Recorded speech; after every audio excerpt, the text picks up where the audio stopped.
سن 1901 کا سال تھا جب نیورو سائیکیٹرسٹ الوس الزائمر کی ایک ایسی مریضہ سے ملاقات ہوئی جن میں مرض کی تشخیص نے انہیں طب کی دنیا میں معروف شخصیت بنا دیا۔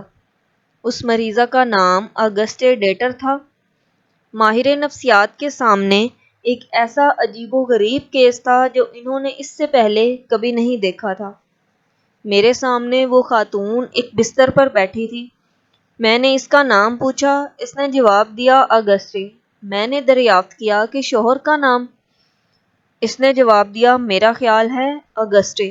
ایسا لگ رہا تھا جیسے اس کو میرا سوال سمجھ نہیں آیا۔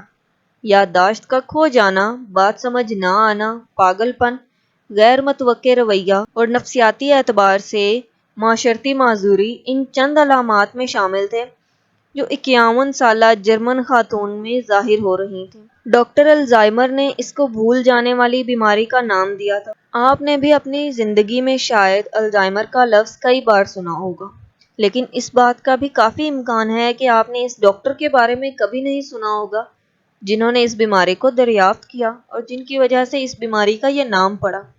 الوس الزائمر جرمنی کی ریاست بویریا کا ایک چھوٹے سے قصبے میں 14 جون 1864 میں پیدا ہوئے۔ انہوں نے اپنے والد کی خواہش پر جرمنی کے دارالحکومت برلن میں طب کی تعلیم حاصل کی۔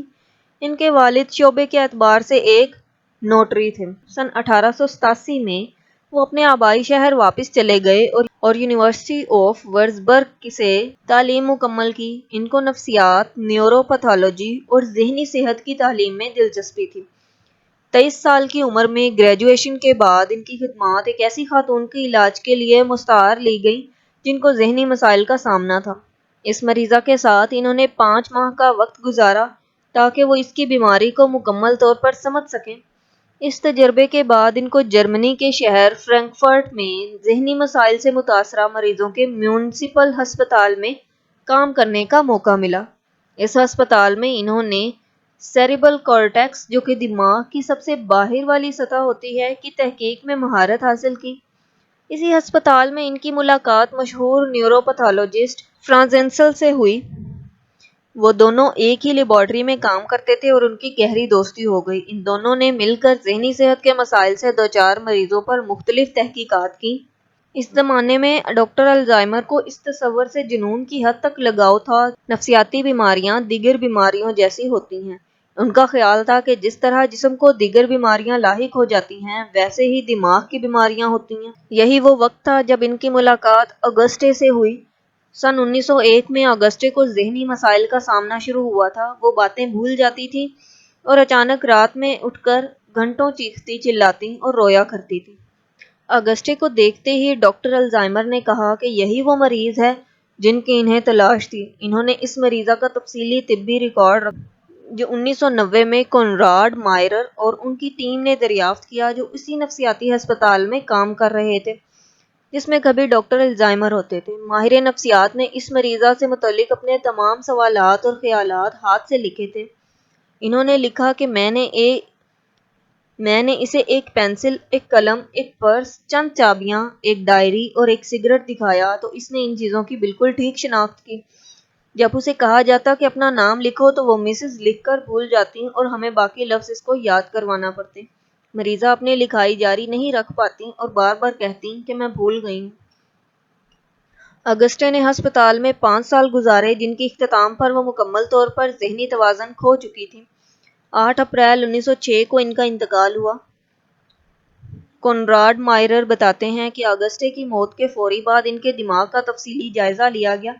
الزائمر کی بیماری ایسے سراغ چھوڑ جاتی ہے جن کو مائکروسکوپ کی مدد سے دیکھا جا سکتا ہے۔ ڈاکٹر الزائمر نے آگسٹے کے دماغ میں جو سب سے اہم چیز دیکھی وہ یہ تھی کہ ان کا سیریبرل کارٹیکس عام افراد کے مقابلے میں سکڑ چکا تھا۔ انہوں نے دماغ پر ایک مخصوص مادہ بھی جمع ہوا دیکھا جس کی مدد سے انہوں نے بیماری کی تشخیص کی۔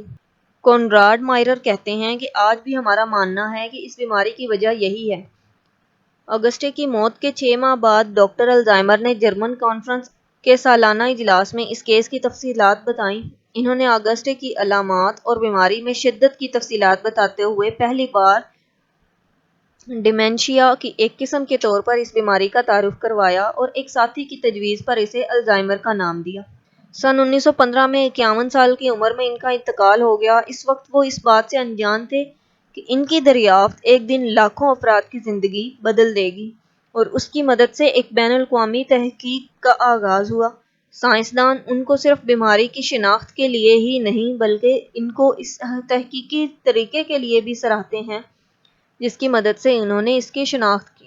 ڈیمینشیا کی تشخیص کے لیے آج بھی وہی طریقہ استعمال کیا جاتا ہے۔ مزید جاننے کے لیے چینل کو سبسکرائب کریں، ویڈیو کو لائک کریں اور کمنٹ سیکشن میں اپنی رائے کا اظہار ضرور دیں۔ اللہ حافظ۔